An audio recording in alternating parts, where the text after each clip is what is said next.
محمد رسول الله والذين معه أشداء على الكفار رحماء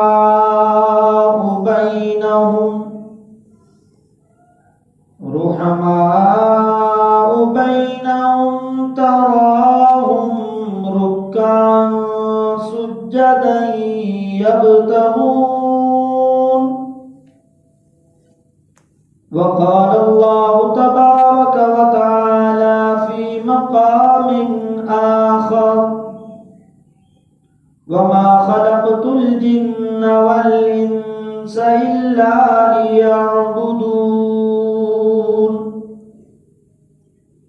صدق الله العظيم. اللهم صل على سيدنا ومولانا محمد وعلى آل سيدنا ومولانا محمد وبارك وسلم وصل عليه. میرے قابل قدر بزرگان محترم اور نوجوان ساتھیوں، آج جمعۃ المبارک کا موقع ہے.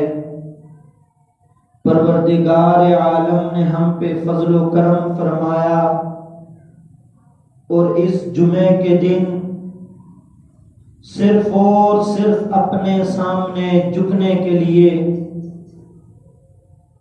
اس کی جو بندگی کا فریضہ تھا اسے پورا کرنے کے لیے اپنے گھر میں بلایا.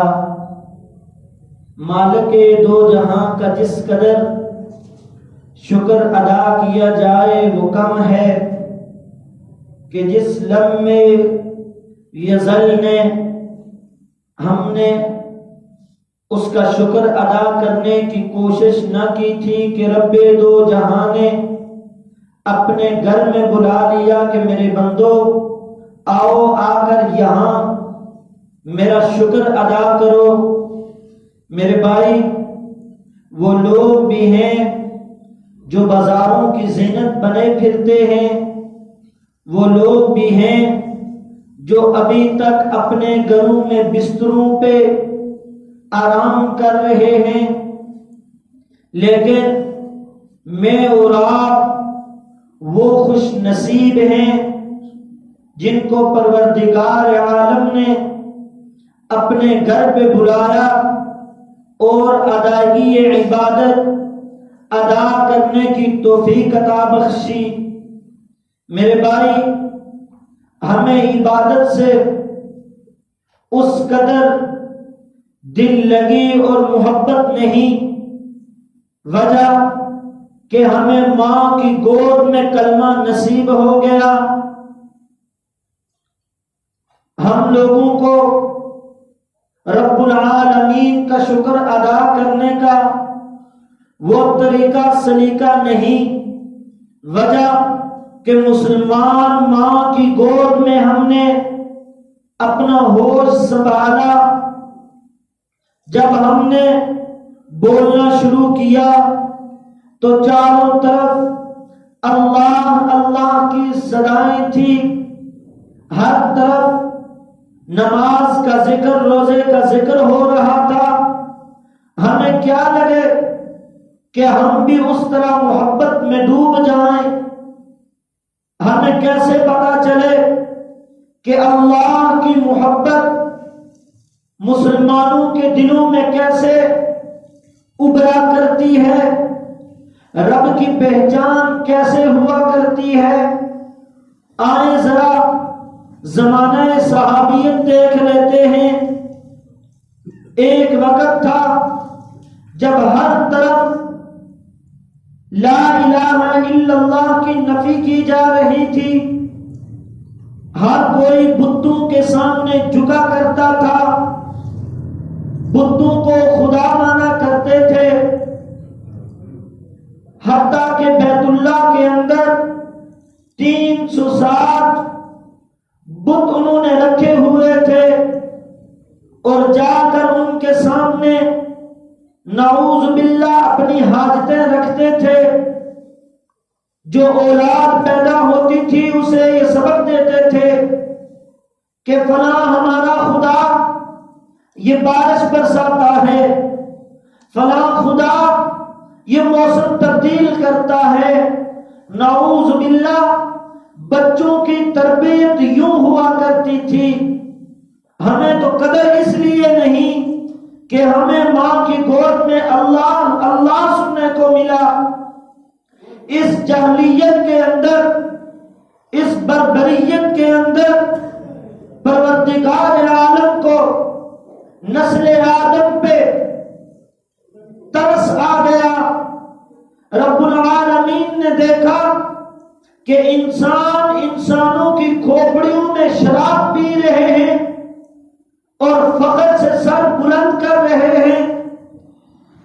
انسان اگر ایک پہلے گزر جاتا ہے تو اس راستے پہ گزرنے والے دوسرے انسان کو قتل کر دیا جاتا ہے۔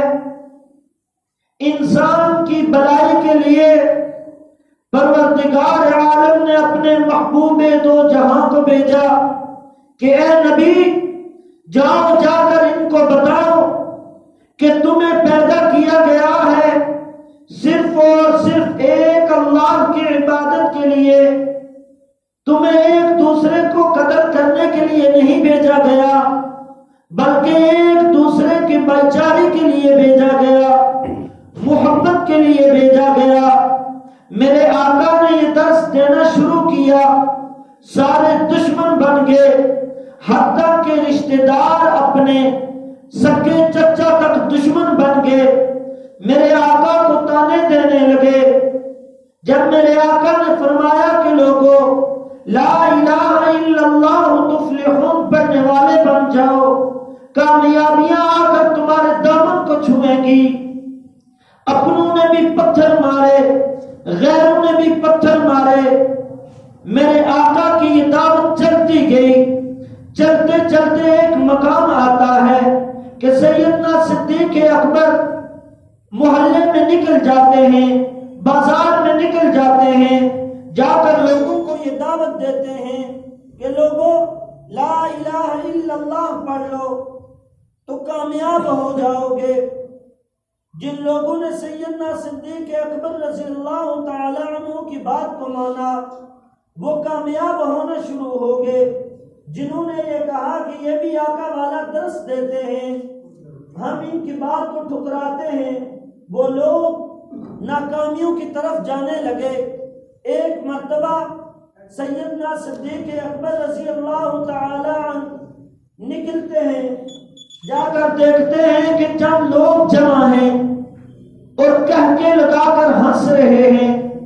صدیق اکبر رضی اللہ تعالی عنہ نے جب دیکھا تو ان کے قریب چلے گئے، جا کر دیکھتے ہیں کہ چند لوگ یوں جمع ہیں، دائرہ لگایا ہوا ہے، ان کے درمیان ایک شخص ہے جسے لوگ آج بلال حبشی کہتے ہیں، تپتے انگاروں پہ لیٹے ہوئے ہیں، نیچے تپتی ریت ہے، انگارے ڈال کے حضرت بلال رضی اللہ تعالی عنہ کو ان کے اوپر لٹا کے بار بار کر ان کے سینے پہ چھلانگے لگا رہے ہیں۔ سیدنا صدیق اکبر رضی اللہ تعالی عنہ فرماتے ہیں کہ لوگوں خدا کی قسم جب وہ بلال کی پسلیوں کے اوپر چھلانگے لگا رہے تھے، سیدنا بلال رضی اللہ تعالی عنہ کے جسم کے اندر ہڈیاں ٹوٹ رہی تھی، ان کی پسلیوں کی ٹوٹنے کی آواز میں نے اپنے کانوں سے سنی۔ سیدنا صدیق اکبر رضی اللہ تعالی عنہ حضرت بلال رضی اللہ تعالی عنہ کے پاس جاتے ہیں، اے بلال یہ لوگ تم پہ کیوں ظلم کر رہے ہیں؟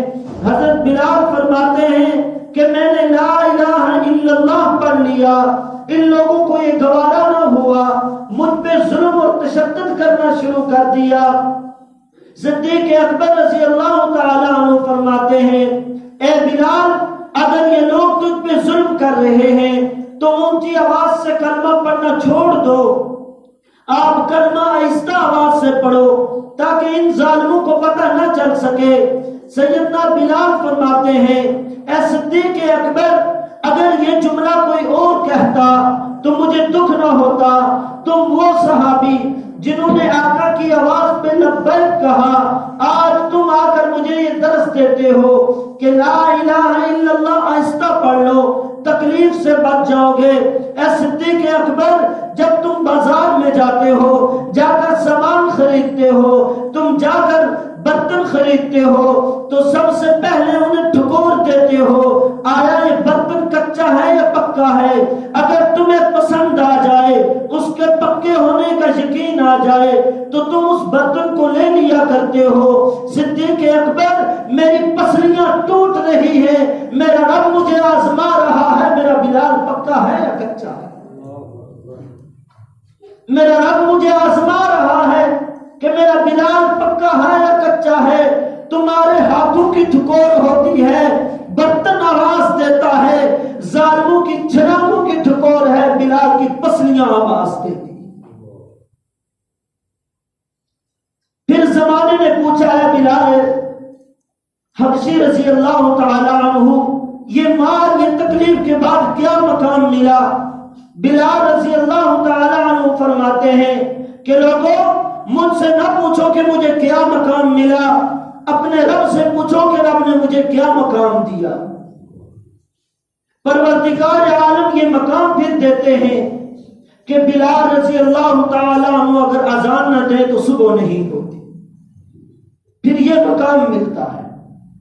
اگر بلال رضی اللہ تعالی عنہ زمین پہ چلتے ہیں تو عرشوں پہ ان کے قدموں کی آہٹ سنائی دیتی ہے۔ یہ مقام کیسے ملا؟ یہ مقام تب ملا کہ لا الہ الا اللہ کے پیچھے جان کی قربانی دی۔ ہمیں کیا قدر کہ لا الہ الا اللہ کیا چیز ہے؟ آقا نامدار صلی اللہ علیہ وسلم فرماتے ہیں کہ اے بلال، سب سے پہلے جنت میں جانے کا مقام مجھے ملا۔ پروردگار عالم اس وقت تک کسی کو جنت میں داخل نہیں فرمائیں گے کہ جب تک میں داخل نہ ہوں، لیکن تم وہ خوش نصیب ہے جس سواری پہ میں سوار ہوں گا، اس کی لگام تیرے ہاتھ میں ہوگی۔ اے بلال رضی اللہ تعالیٰ عنہ، آپ کو یہ مقام کیسے ملا؟ فرمایا لوگوں، تمہیں پتھر پڑے، جماعت کے ساتھ جاتے ہو تو پتھر پڑے لا الہ الا اللہ کی خاطر، تمہیں صرف ستایا گیا۔ بلال وہ ہے کہ جس کے خون اور چربی سے انگارے بجھے، بلال وہ ہے جس نے اپنے جسم کی ہڈیاں آقا کی خاطر لا الہ الا اللہ کی خاطر توڑوا دی۔ آخر کار یہ ظلم بڑھتا گیا، کرتے کرتے سیدنا صدیق اکبر رضی اللہ تعالی عنہ کو یہ ظلم برداشت نہ ہوا، جا کر حضرت بلال رضی اللہ تعالی عنہ کے آقا سے کہنے لگے کہ میں آپ کو کچھ پیسے دیتا ہوں، چند اوقیہ دیتا ہوں، یہ غلام مجھے دے دو۔ وہ اس چیز پہ راضی نہ ہوا۔ جب بار بار اصرار کے بعد حضرت ابو بکر صدیق رضی اللہ تعالی عنہ نے فرمایا کہ میرے پاس ایک غلام ہے جس کی سفید چمڑی ہے، یہ بلال کالے رنگ والا ہے، یہ مجھے دے دو، چند پیسے بھی لے لو، سفید چمڑی والا غلام لے لو۔ اس بات پہ آقا راضی ہو جاتا ہے۔ سیدنا صدیق اکبر رضی اللہ تعالی عنہ وہ غلام سفید چمڑی والا دے کے کالے رنگ والے حضرت بلال رضی اللہ تعالی عنہ کو لے کے آ جاتے ہیں۔ آ کر آقا کی مجلس میں بیٹھ گئے، فرمایا آقا ایک سودا کر کے آیا ہوں، کیا میرا سودا ٹھیک ہے؟ میں نے اچھا سودا کیا۔ آقا نے فرمایا اے صدیق کیا سودا کر کے آئے ہو؟ فرمایا آقا سفید چمڑی والا کالے دل والا غلام دے کے اور سفید دل والا کالی چمڑی والا غلام لے کے آیا ہوں، آقا کیا میرا سودا ٹھیک ہے؟ فرمایا صدیق میں گواہی دیتا ہوں کہ تیرا سودا 100% ٹھیک ہے۔ میں سفید چمڑی والا غلام دے کے، کالے دل والا دے کے، کالے رنگ والا اور کلمے والے دل والا لے کے آیا ہوں۔ میرے بھائی تجارت یوں ان کی ہوا کرتی تھی، یوں دین کی خاطر وہ لوگ قربانیاں دیا کرتے تھے۔ اپنے پاس سے مال دیتے، دولت دیتے، غلام دیتے اور ایک مسلمان غلام کو آزاد کرواتے. اور ان صحابہ کرام کے بارے میں اگر برا بلا کہا جائے تو کیا ہمارا ایمان؟ اگر ان صحابہ کرام کو دین سے نکال دیا جائے، خدا کی قسم رب کا دین ہی نہیں باقی بچتا. صحابہ کرام نے ہمارے سامنے مثال بن کے ہمیں پیش کیا کہ لوگوں، لا الہ الا اللہ کی خاطر ہم نے یوں مارے کھائی.